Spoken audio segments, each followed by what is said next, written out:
Chapter 1. The first sound in the mornings was the clumping of the mill, girls' clogs down the cobbled street. Earlier than that, I suppose, there were factory whistles which I was never awake to hear. My bed was in the right-hand corner on the side nearest the door. There was another bed across the foot of it, and jammed hard against it. It had to be in that position to allow the door to open, so that I had to sleep with my legs doubled up. If I straightened them out, I kicked the occupant of the other bed in the small of the back. He was an elderly man named Mr. Reilly, a mechanic of sorts and employed on top at one of the coal pits.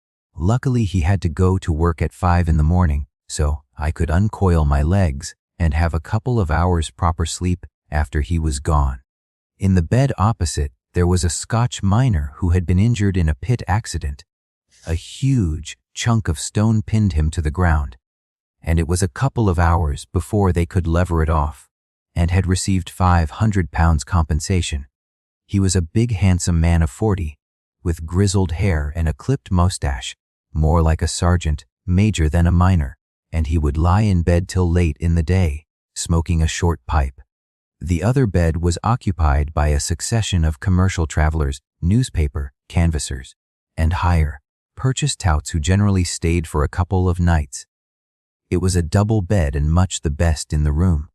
I had slept in it myself my first night there, but had been maneuvered out of it to make room for another lodger. I believe all newcomers spent their first night in the double bed, which was used, so to speak, as bait. All the windows were kept tight shut, with a red sandbag jammed in the bottom, and in the morning the room stank like a ferret's cage. You did not notice it when you got up, but if you went out of the room and came back, the smell hit you in the face with a smack. I never discovered how many bedrooms the house contained, but strange to say there was a bathroom, dating from before the Brookers' time. Downstairs there was the usual kitchen living room with its huge open range burning night and day.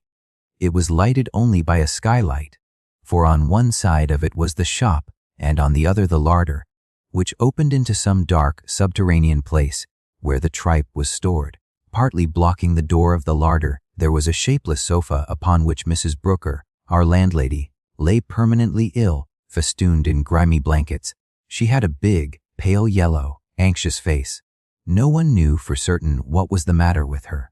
I suspect that her only real trouble was over eating. In front of the fire, there was almost always a line of damp washing, and in the middle of the room was the big kitchen table at which the family and all the lodgers ate. I never saw this table completely uncovered, but I saw its various wrappings at different times. At the bottom there was a layer of old newspaper stained by Worcester sauce, above that a sheet of sticky white oilcloth, above that a green serge cloth, above that a coarse linen cloth, never changed and seldom taken off. Generally the crumbs from breakfast were still on the table at supper. I used to get to know individual crumbs by sight and watch their progress up and down the table from day to day. The shop was a narrow, cold sort of room. On the outside of the window a few white letters, relics of ancient chocolate advertisements, were scattered like stars. Inside there was a slab upon which lay the great white folds of tripe, and the gray flocculent stuff known as black tripe, and the ghostly translucent feet of pigs, ready boiled. It was the ordinary tripe and pea shop, and not much else was stocked except bread, cigarettes, and tinned stuff. Teas were advertised in the window, but if a customer demanded a cup of tea, he was usually put off with excuses. Mr. Brooker, though out of work for 2 years, was a miner by trade, but he and his wife had been keeping shops of various kinds as a side line all their lives. At one time they had had a pub, but they had lost their license for allowing gambling on the premises. I doubt whether any of their businesses had ever paid. They were the kind of people who run a business chiefly in order to have something to grumble about. Mr. Brooker was a dark, small-boned, sour, Irish-looking man and astonishingly dirty. I don't think I ever once saw his hands clean. As Mrs. Brooker was now an invalid, he prepared most of the food, and like all people with permanently dirty hands, he had a peculiarly intimate, lingering manner of handling things. If he gave you a slice of bread and butter, there was always a black thumb print on it. Even in the early morning, when he descended into the mysterious den behind Mrs. Brooker's sofa and fished out the tripe, his hands were already black. I heard dreadful stories from the other lodgers about the place where the tripe was kept. Black beetles were said to swarm there. I do not know how often fresh consignments of tripe were ordered, but it was at long intervals, for Mrs. Brooker used to date events by it. Let me see now, I've had in 3 lots of frozen tripe, since that happened, etc. We lodgers were never given tripe to eat. At the time I imagined that this was because tripe was too expensive. I have since thought that it was merely because we knew too much about it. The Brookers never ate tripe themselves, I noticed.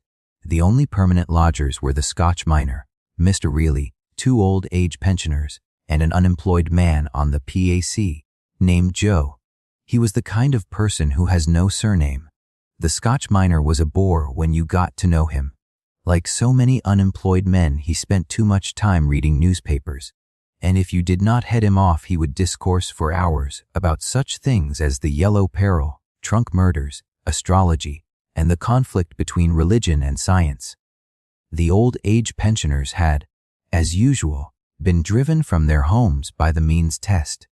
They handed their weekly 10 shillings over to the Brookers, and in return got the kind of accommodation you would expect for 10 shillings. That is, a bed in the attic and meals chiefly of bread and butter. One of them was of superior type and was dying of some malignant disease, cancer, I believe. He only got out of bed on the days when he went to draw his pension. The other, called by everyone Old Jack, was an ex-miner aged 78 who had worked well over 50 years in the pits. He was alert and intelligent, but curiously enough, he seemed only to remember his boyhood experiences and to have forgotten all about the modern mining machinery and improvements. He used to tell me tales of fights with savage horses in the narrow galleries underground.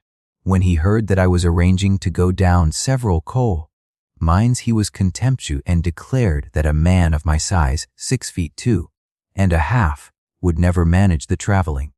It was no use telling him that the traveling was better than it used to be, but he was friendly to everyone and used to give us all a fine shout of good night, boys, as he crawled up the stairs to his bed somewhere under the rafters.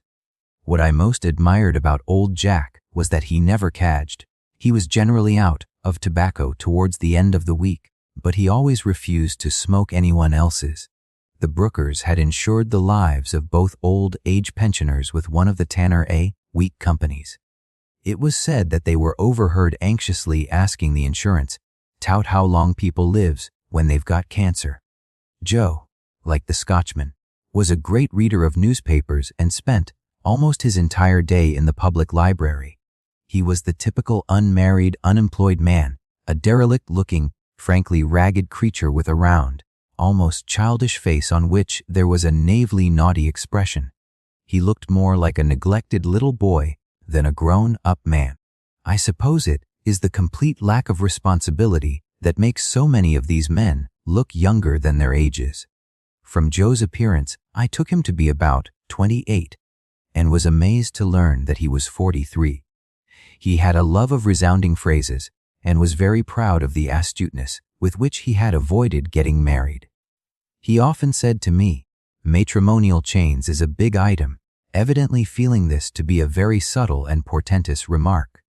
His total income was 15 shillings a week, and he paid out 6 or 7 to the Brookers for his bed. I sometimes used to see him making himself a cup of tea over the kitchen fire, but for the rest he got his meals somewhere out of doors. It was mostly slices of bread and marg and packets of fish and chips, I suppose. Besides these, there was a floating clientele of commercial travelers of the poorer sort. Traveling actors, always common in the North, because most of the larger pubs hire variety artists at the week ends too, and newspaper canvassers. The newspaper canvassers were a type I had never met before. Their job seemed to me so hopeless, so appalling that I wondered how anyone could put up with such a thing when prison was a possible alternative. They were employed mostly by weekly or Sunday papers, and they were sent from town to town, provided with maps and given a list of streets which they had to work each day. If they failed to secure a minimum of 20 orders a day, they got the sack. So long as they kept up their 20 orders a day, they received a small salary, £2 a week. I think, on any order over the 20, they drew a tiny commission. The thing is not so impossible as it sounds, because in working class districts every family takes in a twopenny weekly paper and changes it every few weeks. But I doubt whether anyone keeps a job of that kind long. The newspapers engage poor desperate wretches, out-of-work clerks and commercial travelers and the like, who for a while make frantic efforts and keep their sales up to the minimum. Then as the deadly work wears them down, they are sacked and fresh men are taken on. I got to know two who were employed by one of the more notorious weeklies. Both of them were middle-aged men with families to support, and one of them was a grandfather. They were on their feet 10 hours a day, working their appointed streets, and then busy late into the night filling in blank forms for some swindle their paper was running, one of those schemes by which you are given a set of crockery if you take out a 6 weeks subscription and send a 2-shilling postal order as well. The fat one, the grandfather, used to fall asleep with his head on a pile of forms. Neither of them could afford the £1 a week which the Brookers charged for full board. They used to pay a small sum for their beds and make shamefaced meals in a corner of the kitchen off bacon and bread and margarine which they stored in their suit cases.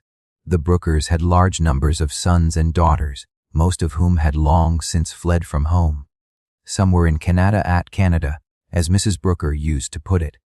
There was only one son living nearby, a large pig-like young man employed in a garage, who frequently came to the house for his meals. His wife was there all day with the 2 children, and most of the cooking and laundering was done by her and by Emmy, the fiancée of another son who was in London. Emmy was a fair-haired, sharp-nosed, unhappy-looking girl who worked at one of the mills for some starvation wage, but nevertheless spent all her evenings in bondage at the Brookers' house. I gathered that the marriage was constantly being postponed and would probably never take place, but Mrs. Brooker had already appropriated Emmy as a daughter-in-law and nagged her in that peculiar watchful, loving way that invalids have. The rest of the housework was done, or not done, by Mr. Brooker. Mrs. Brooker seldom rose from her sofa in the kitchen. She spent the night there as well as the day, and was too ill to do anything except eat stupendous meals. It was Mr. Brooker who attended to the shop, gave the lodgers their food, and did out the bedrooms. He was always moving with incredible slowness from one hated job to another. Often the beds were still unmade at 6 in the evening, and at any hour of the day you were liable to meet Mr. Brooker on the stairs, carrying a full chamber pot which he gripped with his thumb well over the rim. In the mornings he sat by the fire with a tub of filthy water, peeling potatoes at the speed of a slow motion picture. I never saw anyone who could peel potatoes with quite such an air of brooding resentment. You could see the hatred of this bloody woman's work, as he called it, fermenting inside him, a kind of bitter juice. He was one of those people who can chew their grievances like a cud. Of course, as I was indoors a good deal, I heard all about the Brookers' woes, and how everyone swindled them and was ungrateful to them, and how the shop did not pay and the lodging house hardly paid. By local standards they were not so badly off, for, in some way I did not understand, Mr. Brooker was dodging the means test and drawing an allowance from the PAC. But their chief pleasure was talking about their grievances to anyone who would listen. Mrs. Brooker used to lament by the hour, lying on her sofa, a soft mound of fat and self-pity, saying the same things over and over again. We don't seem to get no customers nowadays. I don't know how it is. The tripe's just a-laying there day after day. Such beautiful tripe it is, too. It does seem hard, don't it now? Etc., etc., etc. All Mrs. Brooker's laments ended with, "It does seem hard, don't it now?" Like the refrain of a ballad. Certainly it was true that the shop did not pay. The whole place had the unmistakable dusty, fly-blown air of a business that is going down. But it would have been quite useless to explain to them why nobody came to the shop, even if one had had the face to do it. Neither was capable of understanding that last year's dead blue bottles supine in the shop window are not good for trade. But the thing that really tormented them was the thought of those two old age pensioners living in their house, usurping floor, space, devouring food, and paying only 10 shillings a week. I doubt whether they were really losing money over the old age pensioners, though certainly the profit on 10 shillings a week must have been very small. But in their eyes the two old men were a kind of dreadful parasite who had fastened on them and were living on their charity. Old Jack they could just tolerate, because he kept out of doors most of the day, but they really hated the bedridden one, Hooker by name. Mr. Brooker had a queer way of pronouncing his name, without the H and with a long ooker. What tales I heard about old Hooker and his fractiousness, the nuisance of making his bed, the way he wouldn't eat this and wouldn't eat that, his endless ingratitude, and, above all, the selfish obstinacy with which he refused to die. The Brookers were quite openly pining for him to die. When that happened, they could at least draw the insurance money. They seemed to feel him there, eating their substance day after day, as though he had been a living worm in their bowels. Sometimes Mr. Brooker would look up from his potato, peeling, catch my eye, and jerk his head with a look of inexpressible bitterness towards the ceiling, towards old Hooker's room. "It's a bee, ain't it?" he would say. There was no need to say more. I had heard all about old Hooker's ways already. But the Brookers had grievances of one kind and another against all their lodgers, myself included, no doubt. Joe, being on the PAC, was practically in the same category as the old age pensioners. The Scotchman paid £1 a week, but he was indoors most of the day, and they didn't like him always hanging round the place, as they put it. The newspaper canvassers were out all day, but the Brookers bore them a grudge for bringing in their own food, and even Mr. Reilly, their best lodger, was in disgrace because Mrs. Brooker said that he woke her up when he came downstairs in the mornings. They couldn't, they complained perpetually, get the kind of lodgers they wanted, good, class commercial gentlemen, who paid full board and were out all day. Their ideal lodger would have been somebody who paid 30 shillings a week and never came indoors except to sleep. I have noticed that people who let lodgings nearly always hate their lodgers. They want their money, but they look on them as intruders, and have a curiously watchful, jealous attitude which at bottom is a determination not to let the lodger make himself too much at home. It is an inevitable result of the bad system, by which the lodger has to live in somebody else's house without being one of the family. The meals at the Brookers' house were uniformly disgusting. For breakfast you got 2 rashers of bacon and a pale fried egg, and bread and butter which had often been cut overnight and always had thumb marks on it. However tactfully I tried, I could never induce Mr. Brooker to let me cut my own bread and butter. He would hand it to me slice by slice, each slice gripped firmly under that broad black thumbs. For dinner there were generally those 3-penny steak puddings which are sold ready, made in tins. These were part of the stock of the shop, I think, and boiled potatoes and rice pudding. For tea there was more bread and butter and frayed-looking sweet cakes which were probably bought as stales from the baker. For supper there was the pale flabby Lancashire cheese and biscuits. The Brookers never called these biscuits biscuits. They always referred to them reverently as cream crackers. "Have another cream cracker, Mr. Reilly. You'll like a cream cracker with your cheese," thus glozing over the fact that there was only cheese for supper. Several bottles of Worcester sauce and a half-full jar of marmalade lived permanently on the table. It was usual to souse everything, even a piece of cheese, with Worcester sauce. But I never saw anyone brave the marmalade jar, which was an unspeakable mass of stickiness and dust. Mrs. Brooker had her meals separately, but also took snacks from any meal that happened to be going. and maneuvered with great skill for what she called the bottom of the pot, meaning the strongest cup of tea. She had a habit of constantly wiping her mouth on one of her blankets. Towards the end of my stay, she took to tearing off strips of newspaper for this purpose, and in the morning the floor was often littered with crumpled up balls of slimy paper which lay there for hours. The smell of the kitchen was dreadful, but, as with that of the bedroom, you ceased to notice it after a while.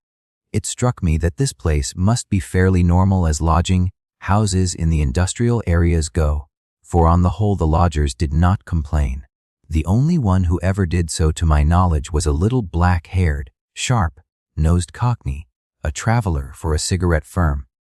He had never been in the North before, and I think that till recently he had been in better employ and was used to staying in commercial hotels. This was his first glimpse of really low-class lodgings, the kind of place in which the poor tribe of touts and canvassers have to shelter upon their endless journeys.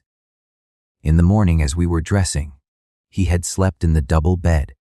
Of course, I saw him look round the desolate room with a sort of wondering aversion. He caught my eye and suddenly divined that I was a fellow Southerner.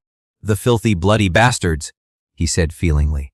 After that he packed his suitcase, went downstairs and, with great strength of mind, told the Brookers that this was not the kind of house he was accustomed to, and that he was leaving immediately. The Brookers could never understand why. They were astonished and hurt. The ingratitude of it, leaving them like that for no reason after a single night. Afterwards they discussed it over and over again, in all its bearings. It was added to their store of grievances. On the day when there was a full chamber, pot under the breakfast table, I decided to leave. The place was beginning to depress me. It was not only the dirt, the smells, and the vile food, but the feeling of stagnant, meaningless decay, of having got down into some subterranean place where people go creeping round and round, just like black beetles, in an endless muddle of sloven jobs and mean grievances. The most dreadful thing about people like the Brookers is the way they say the same things over and over again.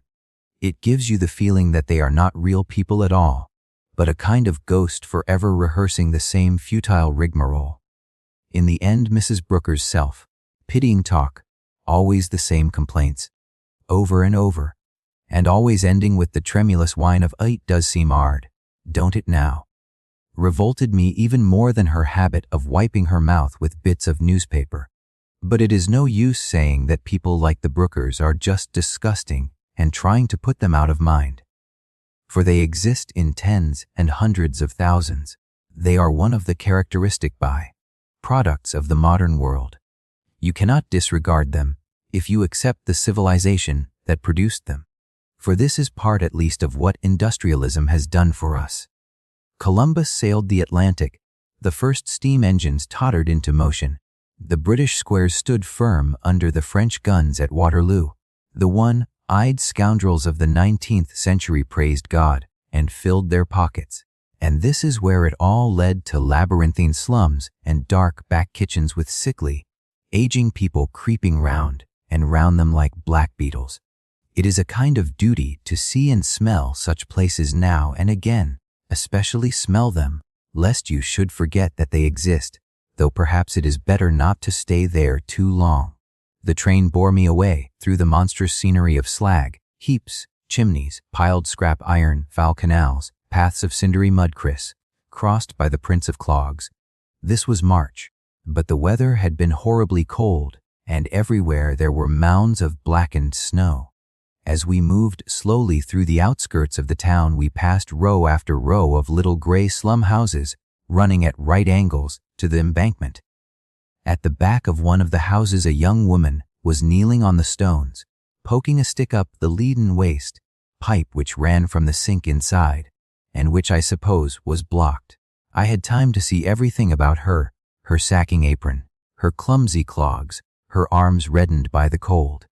She looked up as the train passed, and I was almost near enough to catch her eye. She had a round, pale face, the usual exhausted face of the slum girl, who is 25 and looks 40, thanks to miscarriages and drudgery, and it wore, for the second in which I saw it, the most desolate, hopeless expression I have ever seen. It struck me then that we are mistaken when we say that it isn't the same for them as it would be for us, and that people bred in the slums can imagine nothing but the slums. For what I saw in her face was not the ignorant suffering of an animal. She knew well enough what was happening to her, understood as well as I did how dreadful a destiny it was to be kneeling there in the bitter cold, on the slimy stones of a slum backyard, poking a stick up a file drain pipe. But quite soon the train drew away into open country, and that seemed strange, almost unnatural, as though the open country had been a kind of park, for in the industrial areas one always feels that the smoke and filth must go on forever, and that no part of the earth's surface can escape them. In a crowded, dirty little country like ours one takes defilement almost for granted. Slag heaps and chimneys seem a more normal, probable landscape than grass and trees, and even in the depths of the country, when you drive your fork into the ground you half expect to lever up a broken bottle or a rusty can. But out here the snow was untrodden and lay so deep that only the tops of the stone boundary walls were showing, winding over the hills like black paths. I remembered that D.H. Lawrence, writing of this same landscape or another nearby, said that the snow-covered hills rippled away into the distance like muscle. It was not the simile that would have occurred to me. To my eye the snow and the black walls were more like a white dress with black piping running across it. Although the snow was hardly broken, the sun was shining brightly, and behind the shut windows of the carriage it seemed warm. According to the almanac this was spring, and a few of the birds seemed to believe it. For the first time in my life, in a bare patch beside the line, I saw rooks treading. They did it on the ground and not, as I should have expected, in a tree. The manner of courtship was curious. The female stood with her beak open, and the male walked round her and appeared to be feeding her. I had hardly been in the train half an hour, but it seemed a very long way from the brooker's back kitchen to the empty slopes of snow, the bright sunshine, and the big gleaming birds. The whole of the industrial districts are really one enormous town, of about the same population as Greater London, but, fortunately, of much larger area, so that even in the middle of them, there is still room for patches of cleanness and decency. That is an encouraging thought. In spite of hard trying, man has not yet succeeded in doing his dirt everywhere.